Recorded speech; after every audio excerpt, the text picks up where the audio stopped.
चुनाव आयोग के खिलाफ राहुल गांधी ने जो अभियान छेड़ा है, धीरे धीरे ये अब बड़े आंदोलन का रूप लेता दिखाई दे रहा है, क्योंकि चुनाव आयोग के खिलाफ अब बीजेपी के सहयोगियों ने भी आवाज उठाना शुरू कर दिया है। खासकर वोट चोरी के मुद्दे पर तो अब बीजेपी अलग थलग पड़ती दिख रही है, क्योंकि अकेली बीजेपी ही है जो चुनाव आयोग के साथ खड़ी दिखाई दे रही है, आयोग की वकालत कर रही है, जिससे उसके सहयोगी अब टेंशन में है और आने वाले समय में इससे होने वाले नुकसान को भांप रहे हैं।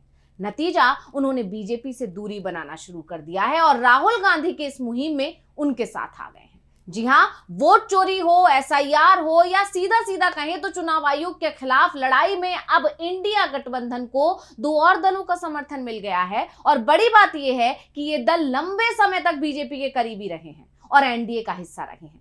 तो आखिर किन दलों ने दिया राहुल का साथ और इसका आने वाले समय में क्या हो सकता है असर, इसी पर हम अपनी इस स्पेशल रिपोर्ट में करने जा रहे हैं चर्चा। नमस्कार, मैं हूं अंशिता। राहुल गांधी ने वोट चोरी का जो मुद्दा उठाया है वो अब जन जन तक पहुंच रहा है। इसका असर तब भी देखा गया जब अमित शाह बिहार पहुंचे और वहां की जनता ने उनके मुंह पर ही उनकी किरकिरी कर दी, जिसका वीडियो भी तेजी से वायरल हुआ था। हमने भी अपनी एक और रिपोर्ट में इसका जिक्र किया था, लेकिन एक बार फिर से देखिए कि कैसे अमित शाह की किरकिरी हो गई थी और वो फिर बात को संभालते हुए भी दिखाई दिए थे। देखिए वीडियो। हर बार झूठा नैरेटिव फैलाते। अभी ये राहुल बाबा यात्रा कर गए ना भाई। यात्रा का विषय क्या था उनका बताओ तो जरा। अरे यार, वोट चोरी नहीं था। जिस तरह इस वीडियो में अमित शाह की सभा में ही लोगों ने बता दिया कि राहुल गांधी की कोशिश अब कामयाब हो रही है, जनता को वोट चोरी का पूरा खेल समझ में आ रहा है। जनता समझ गई है कि कैसे चुनाव आयोग बीजेपी की मदद कर रहा है और इसी से जनता का गुस्सा बढ़ता जा रहा है। वहीं दूसरी तरफ विपक्ष भी जनता के मन को समझ चुका है। विपक्ष का उत्साह बढ़ रहा है जनता का गुस्सा देखकर, और इसी के चलते राहुल गांधी बार बार ये दावा कर रहे हैं कि वो इस लड़ाई को नहीं छोड़ेंगे, क्योंकि उनके पास और भी सबूत हैं और वोट चोरी का हर सबूत वो सामने लाकर रखेंगे। एक बार फिर राहुल गांधी ने अपनी बात दोहराई है। क्या कुछ कहा है, सुनिए। You have seen my first press conference, you've seen my second press conference. We have black and white proof. I'm not saying anything without proof, and we have 100% proof of a number of things that have happened that are going to come out in the future. अब राहुल गांधी के दावे पर जिस तरह से चुनाव आयोग की सफाई आ रही है और बीजेपी चुनाव आयोग का बढ़ चढ़कर समर्थन कर रही है, उससे जनता को भी गड़बड़ी समझने आने लगी है। जनता का गुस्सा और बढ़ गया है, जो आने वाले समय में बीजेपी और उसके सहयोगियों के लिए बड़ी मुसीबत बन सकता है, क्योंकि जनता की नाराजगी सिर्फ बीजेपी से ही नहीं रहेगी बल्कि बीजेपी के सहयोगियों से भी रहेगी। उदाहरण के तौर पर इसे ऐसे समझिए कि जब वक्फ कानून लागू हुआ तो उसके बाद सिर्फ बीजेपी से नहीं बल्कि जेडीयू, एलजेपीआर और दूसरे जो तमाम सहयोगी दल हैं बीजेपी की, उससे भी जनता की नाराजगी बढ़ गई। और इसीलिए अब जब एसआईआर का मुद्दा आया है या वोट चोरी का मुद्दा जो निकल कर आया है, इससे भी जनता अगर बीजेपी से नाराज होगी तो बीजेपी के सहयोगियों को भी किनारे लगा देगी और इसे अब बीजेपी के करीबी अच्छी तरह भांप रहे हैं। यही वजह है कि उन्होंने बीजेपी से दूरी बनाना शुरू कर दिया है। और इसमें फिलहाल नाम जुड़े हैं दो सहयोगियों के, जो कि पुराने सहयोगी रहे हैं। एनडीए की पुरानी सहयोगी बीजेडी यानी बीजू जनता दल के वरिष्ठ उपाध्यक्ष प्रसन्ना आचार्य का एक बयान आया है। उन्होंने हाल ही में चुनाव आयोग पर राहुल गांधी के उठाए गए सवालों को बहुत गंभीर बताया है। आचार्य ने कहा, राहुल गांधी ने जो मुद्दे उठाए हैं वो बहुत गंभीर हैं और इन्हें नजरअंदाज नहीं किया जा सकता। इलेक्शन कमीशन राजनीतिक पार्टी की तरह जवाब देगा तो ये बेहद दुर्भाग्यपूर्ण होगा। If election commission will behave and answer like a political party, that will be most unfortunate thing. Biju Janata Dal के अलावा गोवा फॉरवर्ड पार्टी के प्रमुख विजय सरदेसाई ने भी बड़ा बयान दे दिया और उन्होंने भी एक तरह से राहुल गांधी के आरोपों को अपना समर्थन दिया है। उनका कहना है, राहुल गांधी के नेतृत्व में सभी विपक्षी पार्टियों को एक होकर वोट चोरी के खिलाफ सड़कों पर उतरकर एक बड़ा आंदोलन खड़ा करना पड़ेगा।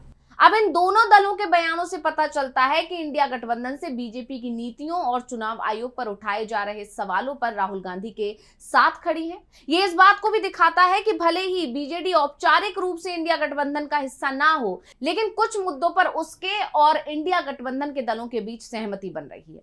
अब बीजेडी के इस कदम से कहीं ना कहीं चुनाव आयोग और बीजेपी की टेंशन बढ़ने वाली है। और बड़ी बात यह है कि बीजेडी भले ही खुलकर बीजेपी के साथ ना खड़ी होती हो, लेकिन पीछे के दरवाजे से हमेशा बीजेपी के साथ ही खड़ी दिखाई दी है। हाल ही में अभी उपराष्ट्रपति चुनाव में भी बीजेडी ने ऐसा ही किया था। उसने पूरी तरह से उपराष्ट्रपति चुनाव से दूरी बना दी थी, यानी साफ कर दिया था कि वो इस चुनाव में, इस मतदान में हिस्सा ही नहीं लेगी। और जिसका जो संदेश गया था वो ये कि वो बीजेपी की मदद कर रही है। अगर वो बीजेपी के साथ खड़ी नहीं हो रही है तो वो इंडिया गठबंधन के साथ भी खड़ी नहीं हो रही है। और ऐसा करके कहीं ना कहीं उसने बीजेपी को ही मदद पहुंचाई थी। यानी साफ है कि बीजेडी जो कई मुद्दों पर पीछे के दरवाजे से बीजेपी का साथ देती आई है, अब वोट चोरी के मुद्दे पर, एसआईआर के मुद्दे पर, चुनाव आयोग के खिलाफ शुरू हुई लड़ाई के मुद्दे पर वो इंडिया गठबंधन के सुर में सुर मिलाती हुई दिखाई दे रही है। क्योंकि कहीं ना कहीं बीजेडी भी अंदर खाने मान रही है कि बीजेपी वोट चोरी करती है और वोट चोरी करके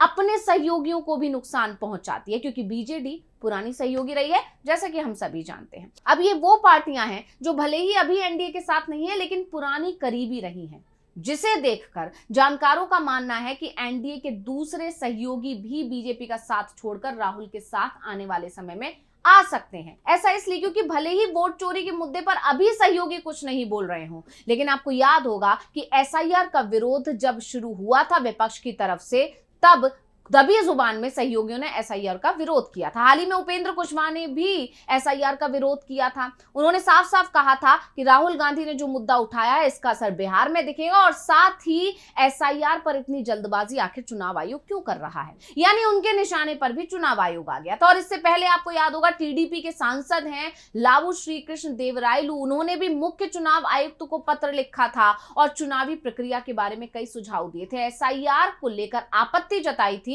और एसआईआर का उद्देश्य केवल वोटर लिस्ट में सुधार और नए मतदाताओं को शामिल करना होना चाहिए, ना कि नागरिकता का सत्यापन, ऐसा टीडीपी सांसद ने कहा था। उन्होंने कहा था कि इस अभियान को नागरिकता वेरिफिकेशन समझा जा रहा है, ऐसे में लोगों में डर का माहौल भी बना हुआ है। इसके अलावा जेडीयू ने भी एसआईआर के खिलाफ बिहार से लेकर दिल्ली तक कोहराम मचा दिया था। बांका से जेडीयू के सांसद हैं गिरधारी यादव, उन्होंने आरोप लगाया था आयोग ने बिना किसी व्यवहारिक ज्ञान के हम पर मतदाता गहन पुनरीक्षण जबरदस्ती थोप दिया। उन्होंने कहा था कि इस प्रक्रिया के लिए कम से कम 6 महीने का समय मिलना चाहिए। और बड़ी बात यह है कि उन्होंने ये बात तब कही थी जब वो लोकसभा के मानसून सत्र में हिस्सा लेने दिल्ली पहुंचे थे। क्या कुछ बोले थे, सुनिए। चुनाव आयोग जो है ना, उसको कोई क्या कहते हैं, व्यवहारिक ज्ञान नहीं है।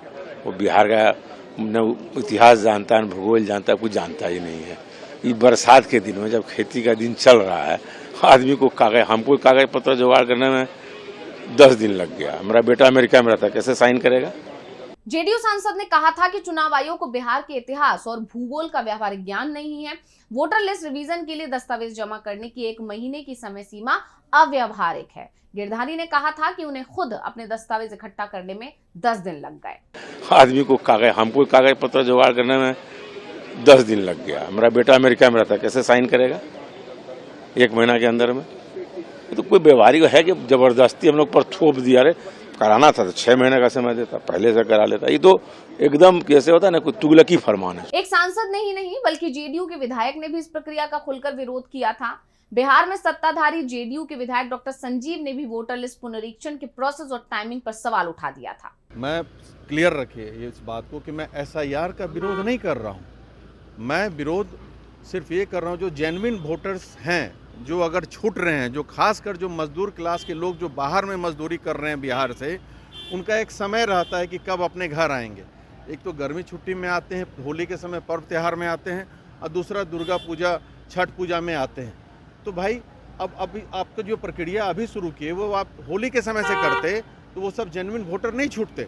यानी साफ है कि चुनाव आयोग अब बीजेपी के सहयोगियों के निशाने पर भी आ गया है। भले ही कोई वोट चोरी के मामले में चुनाव आयोग से सवाल कर रहा है, कोई राहुल गांधी का वोट चोरी के मुद्दे पर समर्थन कर रहा है, तो वहीं कोई एसआईआर के मुद्दे पर राहुल गांधी का समर्थन कर रहा है। लेकिन बात सिर्फ इतनी है कि सवाल चुनाव आयोग पर उठ रहे हैं और इस मुद्दे पर बीजेपी अकेली है जो इस वक्त चुनाव आयोग का समर्थन करते दिखाई दे रही है। यानी बीजेपी धीरे धीरे अलग थलग पड़ रही है और बीजेपी के सहयोगी राहुल गांधी की हां में हां मिलाते दिखाई दे रहे हैं और अब राहुल के करीबी बनते जा रहे हैं। तो स्पेशल रिपोर्ट आपको कैसी लगी हमें कमेंट करके अपनी राय जरूर दीजिएगा। इसी के साथ मुझे दीजिए इजाजत। देखते रहिए डीवी लाइव। नमस्कार।